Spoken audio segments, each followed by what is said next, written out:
I'm sorry, I actually, I came in from Canada, so, Just for the event, just for the yeah, event. just for, but I was on a mini vacation, and I wasn't even sure if I was gonna be here, so not gonna lie to you, I typed this up last night, so I'm hoping that, it's gonna flow pretty well.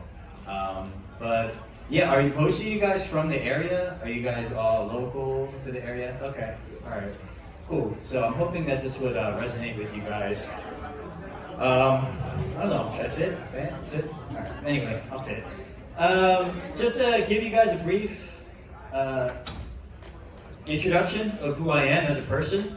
My name is John Lee. I am a real estate investor and also a realtor. One of the things that I like to really start off by is just giving a brief introduction of who I am as a person. I never grew up being a good student. By raise of hands, how many of you guys are Asian or Asian descent? All right, so is it acceptable for us to get good grades, or bad grades, I should say? Anything below a B, A? I have white parents, so. Oh, okay. She said she had white parents. Well, I had Korean parents, so it was unacceptable to get anything below a B. I just so happened to be a 2.74 GPA student. I scored below 1,000 on my SAT scores. So imagine me having a lot of cultural barriers and insecurities of not being quote unquote a smart student. And it was really tough because I would like to think that most of you guys are probably older than me. But for me, it brought a lot of insecurity because I had a hard time finding a job. I graduated in 2011. That was a period of time where unemployment was really high. There was no such thing as paid internships. There were things called unpaid internships, which people had to do. There was no such thing as working at Chipotle and making $16 an hour. I was getting paid $18,000 a year for my first 2 years working in sales, selling insurance. After 2 years, I developed my sales skills, became a private banker working at Wells Fargo. And after that, I started doing Medicare sales for 5 years. Medicare sales was really important because I started that here in Philadelphia. I developed a lot of skills by understanding markets. So if you guys give me zip codes in Philadelphia, I actually remembered all of them. And I was able to analyze markets without me even really knowing it, because I wasn't even buying houses at that time. I was just knowing where like things were starting to pop off. So at a certain point in my life, I had to buy a house, right? So when I bought my first home, it was a house hack. I've done this many times over, this presentation of house hacking. And what that means is you live in one unit and then you rent out the other. So my first investment was my first property, right? And it was also my rental property, and then also my first experience of being a landlord, as well as my first experience dealing with contractors. So this was a project I did in the suburbs. I lived in the bottom unit, which is the first bedroom here, and then the second floor was a 3-bedroom unit, and that was the after. So Where is this? this is in Jenkintown. So I got a lot of experience just from this project alone by gaining a lot of knowledge about being a landlord and investor.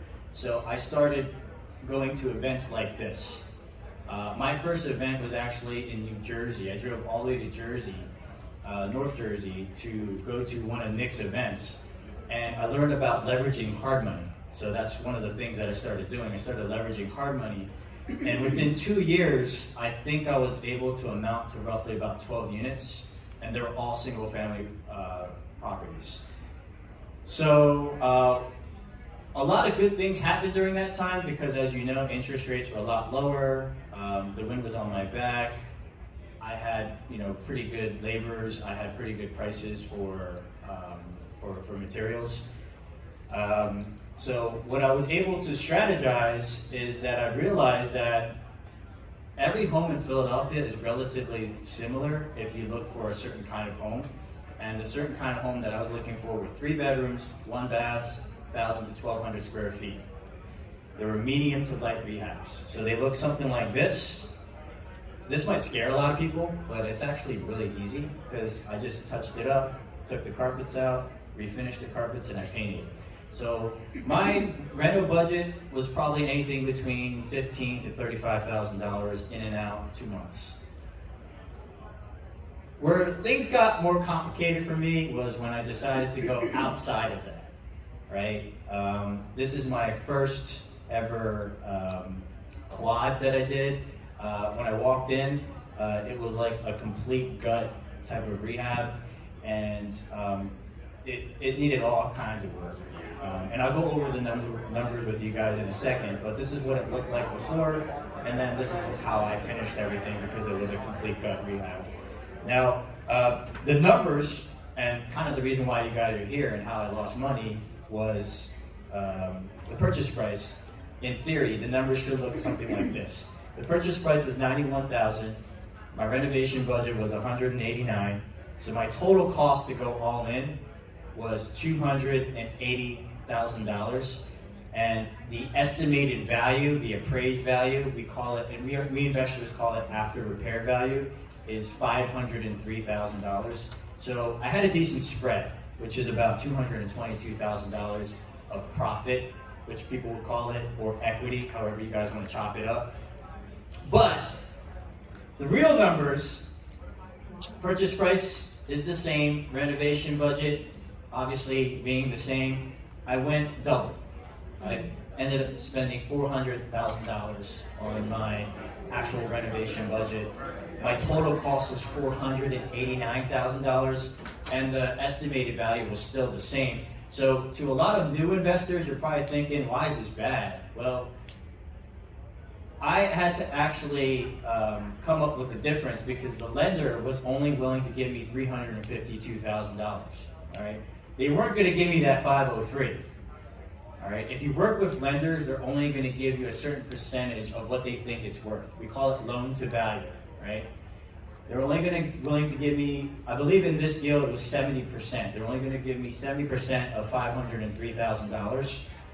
And that was only $352,000 total. So they were only going to give me that $352,000, which included my renovation budget and my purchase costs, but my renovation budget went over. So guess what? How much I ended up spending?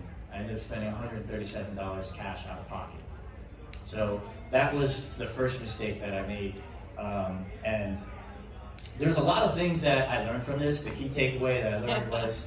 I don't know, you guys raise your hands if you guys watch Breaking Bad. Yeah. Or not Breaking Bad, is it Breaking Bad? Yeah, Breaking Bad, yeah. Yeah. So there's a scene where Gus invites Walt into his home and he's like chopping it up with him, and he's like making dinner for him, and he says, never make the same mistake twice. You know, he kind of has that accent, but he says never make the same mistake twice. So, yeah, there's a question. So you said that was your mistake. So was your mistake paying too much for it? Or your rental budget was too high? What was the actual mistake? Yeah, so what was the actual mistake? So the accounted budget that I had in mind was $189,000, and I went $400,000. I almost went double. So Yeah. What was the reason?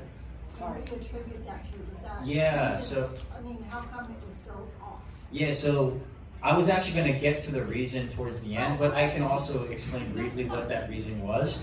So the question is, why did I go over the budget by that much? A big part of that was I was so accustomed to turning things over so quickly without pulling permits and all sorts of those kinds of things because I had a certain kind of expertise, right?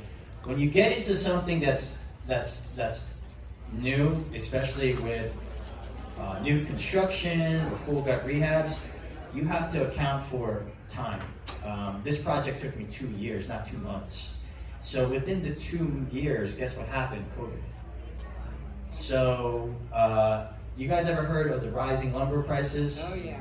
Yeah, so I personally had to deal with that, the rising lumber prices, the cost of materials, and then labor got expensive because nobody wanted to work during COVID. And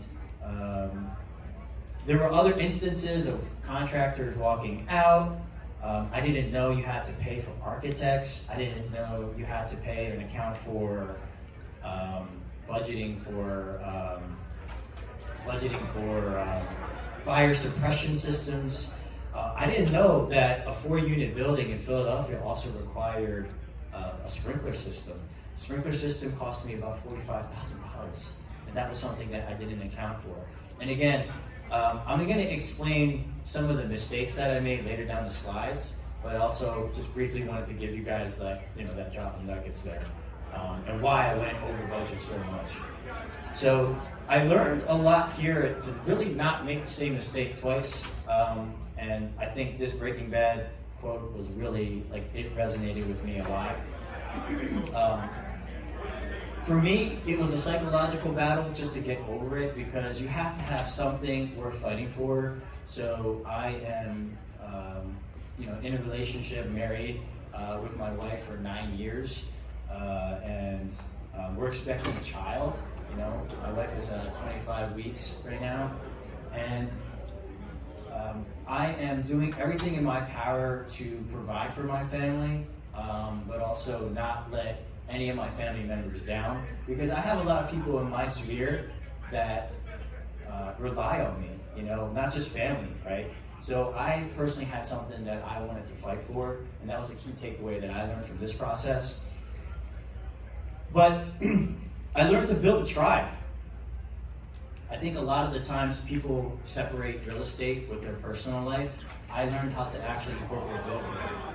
So whether I'm training jiu-jitsu or doing Muay Thai or in a real estate conference, or whether I am here with you guys, I always try to network and create opportunities where I can get to know someone a little bit better on a personal level.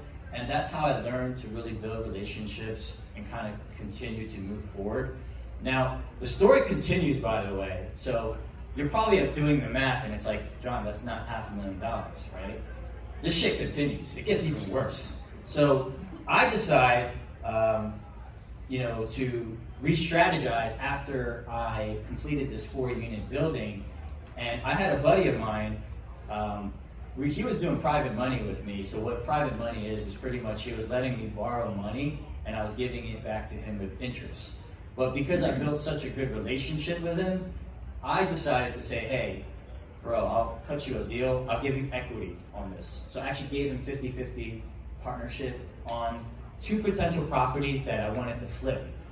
So for me, I was so accustomed to buying in areas that were roughly in C-class neighborhoods. I wanted to buy in an A market because I was starting to ramp up as a real estate agent, and I was valuing my time more because, with me potentially having a child and me wanting to spend more time with my family, those are things that to me that were a little bit more important.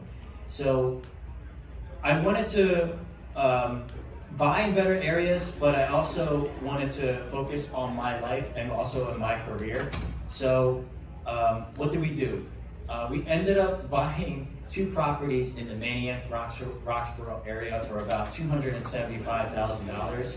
And what ended up happening was, as I was demoing the building, I realized, oh shoot, there's some structural issues here. So I called the structural engineer, and they found that actually both of the buildings were due to collapse. So I had an option. I can be shit out of luck for $275,000. I can sell it back, right? And mind you that I'm here with a partner. When you guys get into the business and you work with people who you know, you actually are more afraid of losing someone else's money than your own money. Because for me, losing my own money is my own responsibility. Losing someone else's money, especially for someone who I work with for a long period of time, is a different game. So there's a huge level of decision making that we had to make. And we could either decide to just say, hey, we could sell this thing at a loss. We could demo both buildings and prepare to flip, right? Or we could decide to demolish both buildings and prepare to do a 15 to 20 plus unit building. So, I mean, what do you guys think we decided to do? 3. C, B, A. C. Okay. Well, like a jackass, and decided to do 20 units. So these are the general rough blueprint plans that we've had, and it's kind of crazy because the reason why I talk about these things is because life isn't always like black and white. And I know I did mention that you should never make the same mistake twice, but it doesn't mean to be afraid to make a mistake. So at the same time, you have to make decisions that need to be calculated. So real estate was never intended for you to do work alone, and you have to work with people to build your tribe. So in my instance, in my case, I know myself very well, and I know that I'm a very big picture, vision-oriented person. And typically people who work in that fashion also work very quickly, right? However, I'm not as detail-oriented as my partner. My partner is very analytical in nature, right? He's kind of more or less the voice of reason for me. So a lot of the things that I realize where I find that are weaknesses, I try to find strengths in partnerships and working with people. And when you're first working in the business, you're always in the stage of wanting to get help, right? And listening and always being open ears to advice. But when you get to a certain point, you feel like you could do it on your own. And that's kind of where I felt. I felt like I could do almost everything by myself until I realized I couldn't. So the last takeaway that I want to say is that you want to discover your strengths and avoid pretending to be an expert where you're not, but always have faith in your genuine skills. So that's going back to the second point and saying that, hey, just know where you are as far as what you're good at, and the things that you feel that you need to work on or that you feel need to be covered, partner up with those types of people and surround yourself with those types of people. So I know you guys are taking a lot of pictures, but if you just want to text slides to my cell phone number, just provide your first and last name, and I will honestly send you an email of the video, which is recording right now, and then I also attach the slides. I also have a newsletter, so if you do not want to be part of the newsletter, then just say in the text that you do not want to be part of the newsletter, and I won't send it to you, because I don't want to send you guys things that you guys don't want to get. But I'm going to honestly leave it up to questions at this point. I have a link tree here if you guys want to scan that or email me. That's another way to contact me. I'm quite active on social media. I have a podcast that I interview local people with.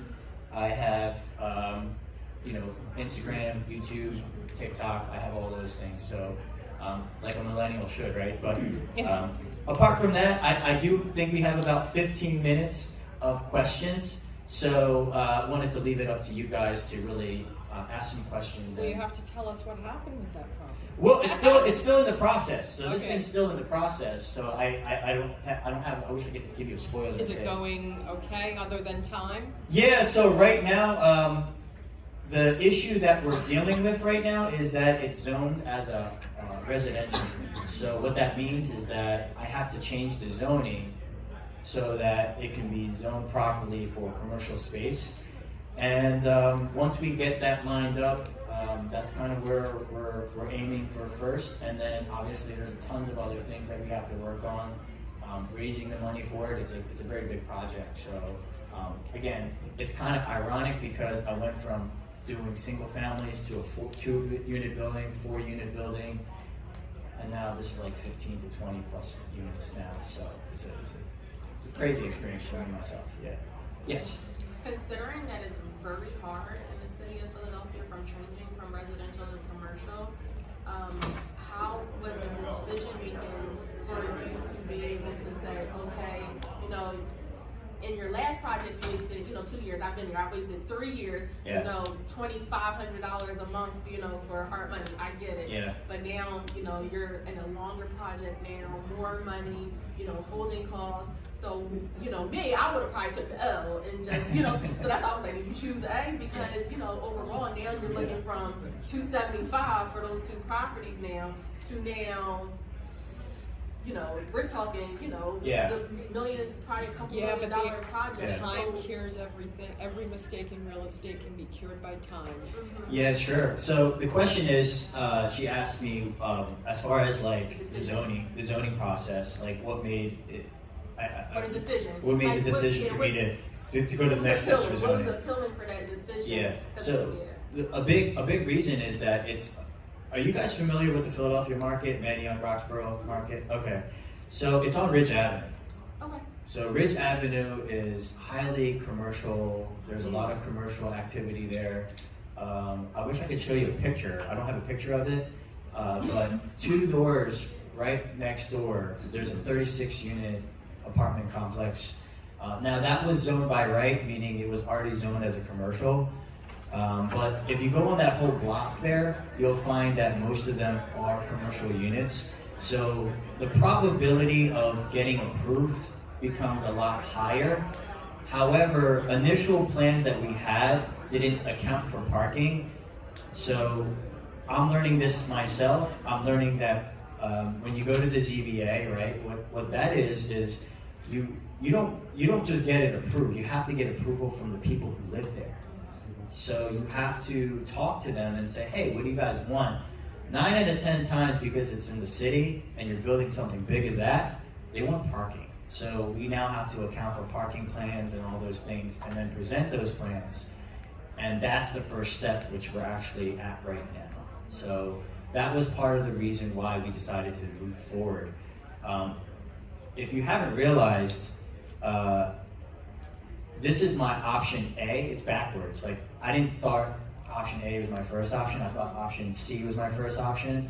Option B was my second option, and then very last I thought option A. So it's also mindset. It's problem solving. It's also realizing, what your purpose is. Like for me, I have something worth fighting for. Like I have a mindset of just making it work and getting it done. So I'm hoping that answers your question. Yeah. It definitely does. My second question is how did it go as far as the transition from the funding? So, the funding from potentially that 275 to now, whatever the cost of the project is now. Like, how did the transition go? Because were you already in hard money when you got to 275 for the 2 properties? Like, how did that transition go? So the question was, how did the transition go from buying something at 275, thinking that we were probably going to move it in 2 months, and now you're going to consider waiting almost 4 or 5 years, right? It could be shorter, but I'm thinking it's going to be like realistically, 2 to 4 years before this thing gets done. So for me, it comes down with the partnership. So it's not just me making the decision. I have to ask the other partners, however you want to say it, in deciding what they wanted to do, right? And honestly, because we ended up buying it in cash, we didn't buy it like through hard money. There was no holding costs. There's opportunity costs.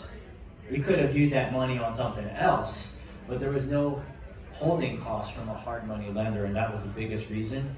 And that was a big pitch for us to other investors and to other potential lenders that would want to lend on that. So it actually becomes a little bit more sophisticated, because something like at this level requires, oh yeah, by the way, this right here, you see that's the 36 unit building right there to the left. And then those 2 properties are what we bought. But yeah, something at this level requires what we call a syndication. So it's going to require multiple investors being involved. How do you find the other investors?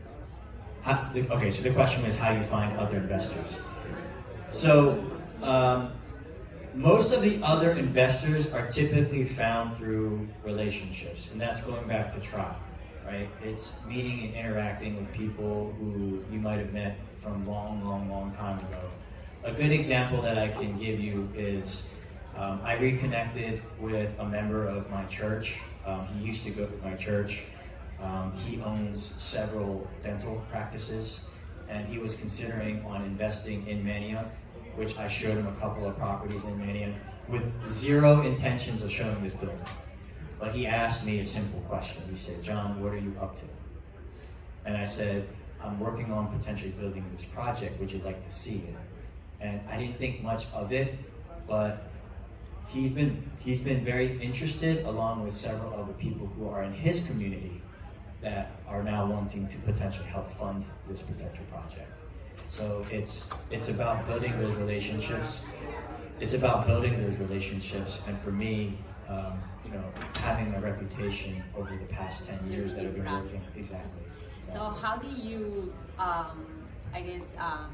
switch from working in banking to working in real estate, or Yeah, so the question was, how do you switch from a 9 to 5 or a common job? like when you were making this amount of money? Yeah, from working a common job or from a 9 to 5 type of job to where I am in investing in real estate. To be honest, I didn't really make that much of a switch if you think about it, because I am a full-time real estate agent, and that is an active way of making money. It just so happened that it's in the same field, and it's something that I feel that I have a lot of passion and expertise in. So that was kind of where I decided and why I decided to make that decision.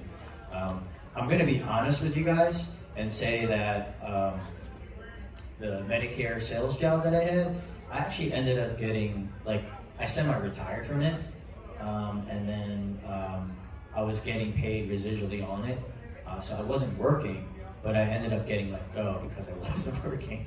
So I had to find a way to make, obviously some money. So that's why I ended up becoming a real estate agent. Oh, okay. So you have income from that to keep you going while this is underway? As a real estate agent, yes. Yeah. I'm actively working as a real estate agent. It just so happens that because I'm in the same field, Right. it makes me very sharp. Like I'm very, That's, I'm I very do the good at same, what I do. yeah. I'd like to think that I'm very good at what I do, yeah. In this syndication that you're trying to build, what is you're offering equity, what is the upside for your investors? Yeah, so the question is, for the syndication that I'm building, what is the upside for the investors? So that is something that we're still all trying to work on, and I'm still trying to figure out the partnerships to build around this potential deal. So far, right now, it's just me and my partner, and we're still trying to figure that one out. So you guys are like 50-50 now? 50-50 now, and then the only types of interest that we've gotten from other investors, from at least that have considered to put a considerable amount of money into the deal, was the guy who owns the Democrat. Yeah. I'm just wondering how that changes your cost benefit on the property. How bringing more people in the loop here. They can still keep it. They can keep it. Yeah, so it's not as, so I think where we kind of find at fault of ourselves is that, and even for me, and I felt the same way, is that I didn't want to partner with anyone because I wanted the full equity. But how do banks, because I worked at banks, right?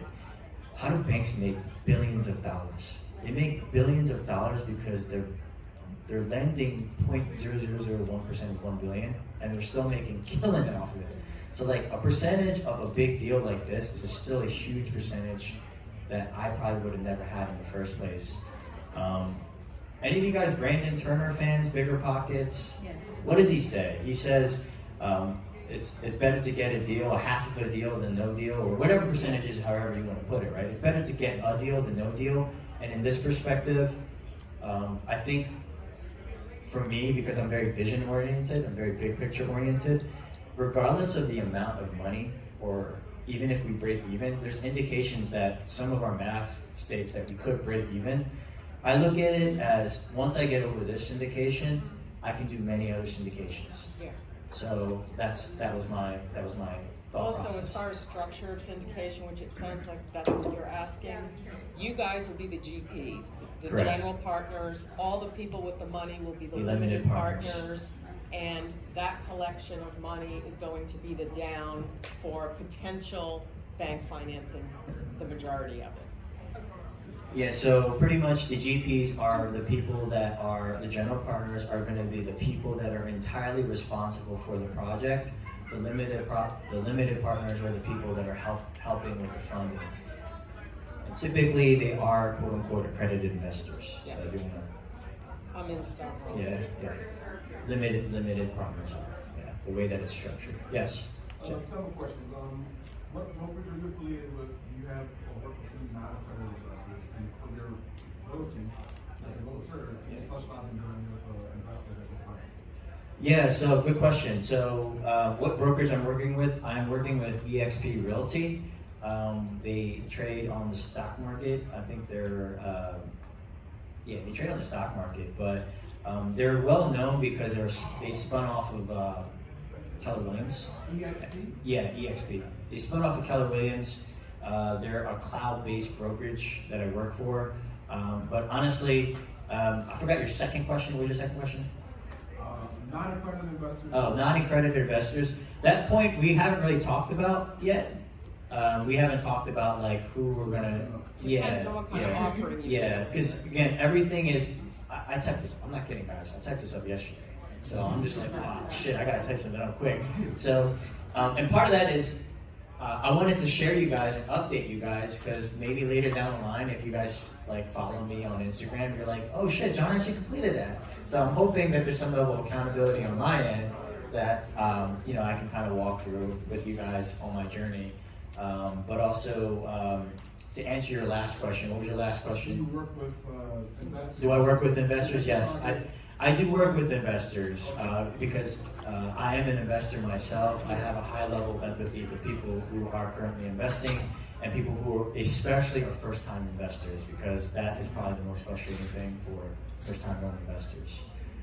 A big reason why I became a real estate agent, fun fact, is because when I first started buying properties, the only houses that I could afford were $30,000, $40,000.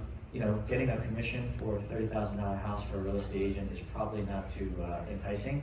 So you can imagine how many real estate agents I had to go through that didn't want to work with me.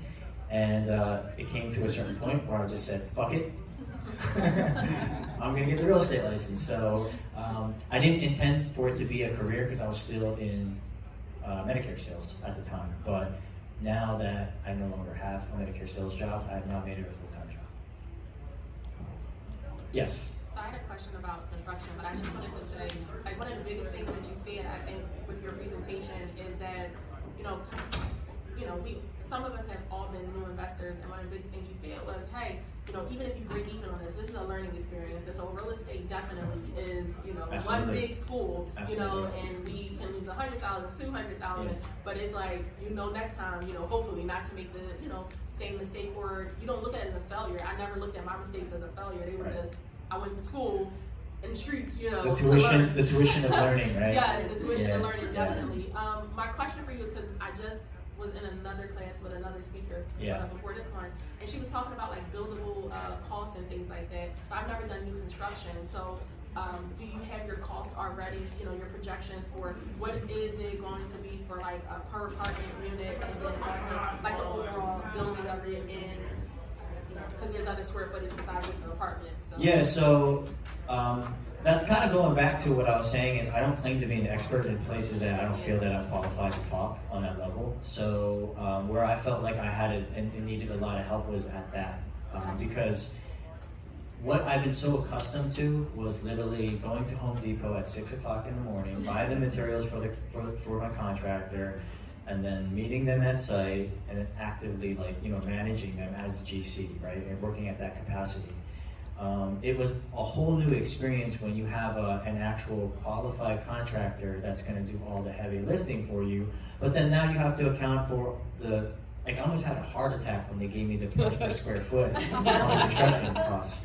But part of that is scaling, right? The more you learn to let go and really find relationships and finding your tribe of people, the better you are in focusing on what you're called and what you feel that you're called to do. But yeah, I'm hoping that answers your question. Yeah. Do you have the numbers? Do you know the buildable numbers? That was my question. Oh, the actual buildable numbers? Yeah, like for each unit and then overall Yeah, so the construction cost is roughly about from what I remember, it was anything between $150 to $180 a square foot. Yeah, That's and, really good. Yeah, even at that, I almost had a heart attack because again, I'm so accustomed to like 30,000. yeah. So again, this is all new experiences even for myself. But you know, getting into something like this is definitely teaching me a lot about scaling and you know, taking the business to the next level. Yeah. Yes. I just want to know, are you scared? I'm not scared. Yeah, the reason I'm asking for that because I know a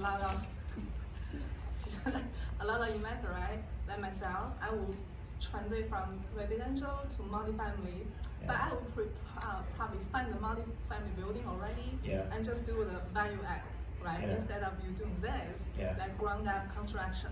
Yeah. So it's like totally different. It's a huge leap. Oh yeah. So like even Nick would I ran the deal with Nick and Nick was like sell it. Nick was like sell it. There's even another option here. Like if depending upon your risk tolerance, I can even demo both buildings. I can get plans that are approved by the city, and I can flip the plans to someone else, to a developer. So there's so many ways that I can come out of it. Like that deal.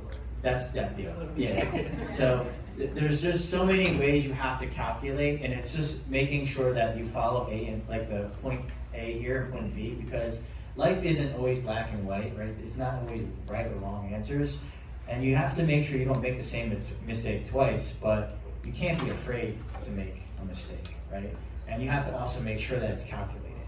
So making that I know it's kind of confusing, but it actually it all makes sense once you put those 2 points together. So I think I am probably due to be done here. Yes. If you guys want to contact me, again, my link tree is here. You can follow me on social media, and also if you guys want slides, just text slides to me and I'll send it to you. That was awesome. Yeah. You're welcome. All right, take care. Wait, guys, I want to mention real quick. We have some vendors outside that aren't speaking, right?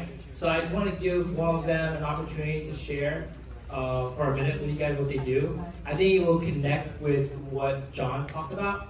Okay, so Brandon, come on up. Let's give him a hand, guys. He's gonna be a minute.